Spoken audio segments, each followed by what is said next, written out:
Hey everyone, welcome back to Corporate Decoder. Today we are diving into a filing from Sonoma Pharmaceuticals, Incorporated, where they might be selling some of their stock. Let's see why and what it means for investors. Before we dive in, if you want to stay ahead of the curve on corporate filings and understand what these documents really mean for companies and their stock prices, make sure you are subscribed.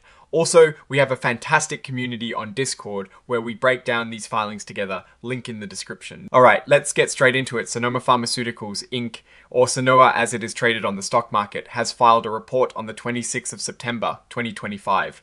This report is about a new agreement the company has entered into, and it is important because it usually signals a move to raise capital or manage their financial situation. This filing tells us that Sonoma Pharmaceuticals Incorporated itself is making this report. Now, what exactly are they planning to do?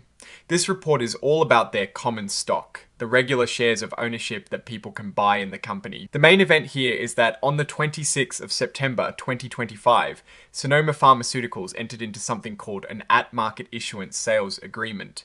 Think of this like an agreement with an investment bank, in this case Ladenburg Thalmann and Company Incorporated, to sell their stock. This agreement is essentially a flexible way for Sonoma Pharmaceuticals to sell shares directly into the market.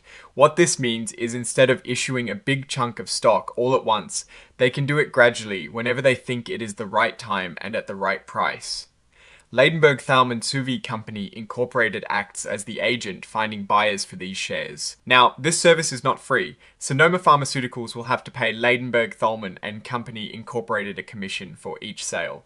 In this case, it is 3% of the total money they make from selling those shares. They are also covering some expenses for Ladenburg up to $40,000, which is a pretty standard practice for these kinds of arrangements. It's crucial to understand that this agreement doesn't force Sonoma Pharmaceuticals to sell any stock. They can choose to sell none, some, or all of the shares they are allowed to. It gives them flexibility, and they are essentially saying they might sell, but we can't be sure how much or when. So, how much money could they potentially raise from this? The filing states they could sell shares for an aggregate offering price of up to $2,070,463. This suggests they are looking to bring in a moderate amount of capital. Not a massive fundraising round, but enough to be significant for a company of their size, likely to fund operations, research, or other business initiatives. And to make sure all of this is on the up and up, they've also included an opinion from Pulcinelli PC. This is a legal opinion confirming that the shares being issued are valid and legally sound. It's like a stamp of approval from their lawyers to ensure everything is above board. Now, as with most of these filings, there is a section on forward-looking statements. This is a legal disclaimer. It basically means that when they talk about future plans, intentions, or expectations, these are not guarantees. The actual results could turn out very different because of unforeseen risks and uncertainties. They are telling investors to be cautious and not take these statements as absolute promises. They are also clearly stating that they do not intend to update these statements for future events unless the law requires them to. This is a consent from Pulcinelli PC, allowing their opinion about the stock validity to be included in this filing.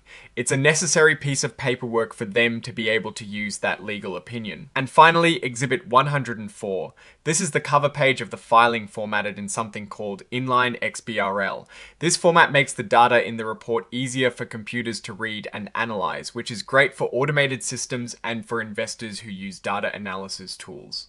Now, let us look at this from a broader perspective. Sonoma Pharmaceuticals is using an at-the-market offering.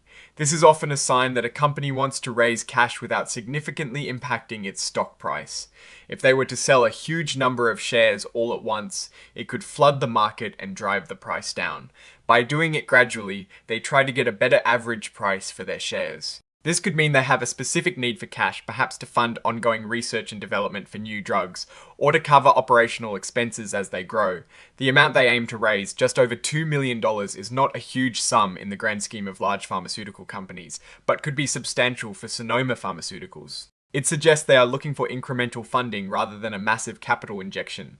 We do not have the actual financial tables in front of us from this specific filing, but this agreement itself is a financial strategy. The fact that they are using this mechanism implies a calculated approach to their funding needs. They are not in distress that requires immediate large-scale fundraising, nor are they on the cusp of a major expansion that would necessitate a huge cash infusion.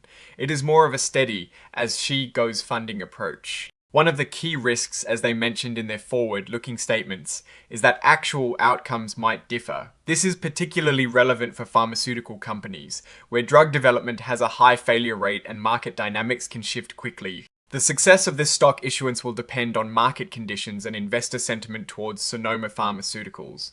In conclusion, Sonoma Pharmaceuticals is strategically positioning itself to access capital through an agreement with Ladenburg Thalmann and Company, Incorporated. This at-the-market offering provides them with flexibility to sell shares as needed, up to a limit of about $2 million. It's a prudent move for a company looking for ongoing operational or developmental funding without causing major disruption to their stock price. The main takeaway is that they are actively managing their financial resources, which is a positive sign of proactive management, but investors should remain aware of the inherent risks in the pharmaceutical sector and the forward-looking nature of these plans. Alright, that is our breakdown of Sonoma Pharmaceuticals' latest filing. What is your take on this at the market offering and what it signals for the company? Future, drop your thoughts in the comments. If this analysis was valuable, hitting that like button really helps, and subscribe for more deep dives into corporate finance. Don't forget to check out the Discord in the description to join the conversation.